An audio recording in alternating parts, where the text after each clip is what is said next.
Ma was 'n vrome kerkmens, maar nog mens. Sy kon die taal vir jou kry as dit moet, maar sy het daarom altyd haar vloeke probeer sense. En sy het gehou van 'n moving target. Slaan nie net iets, sy trot vir hom so los soos 'n donkie. Dat ook nog! Wat jy van my wel bloemen lewe kry, hè? Jy was maar kwaai los van lyf. Praat liewer so oor die pere. Kom nog by die pere. Laat ek eers die loslyf storie vertel.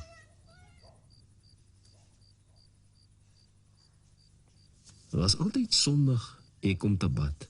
Alleenig. My beurt om my gespierde 11-jarige lyf in peace and quiet te reinig. En met my eie besondere talent byskoop te speel.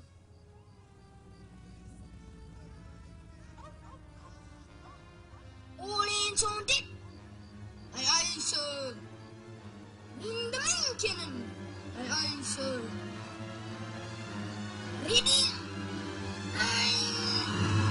Fire! Just bullseye. Sink the basma. Tutu, ons nie kan plek om te sit. Enjoy, Lady Jane. Kijk vir jou. Collywog. Sis, wat jou se vrok uit jou se broek? Dis shorty. Tyle sê, en die sê die rok kan nie. Tyle, waar so na toe lei jy hierdie kind? Ga, we gaan kyk net in 'n speel.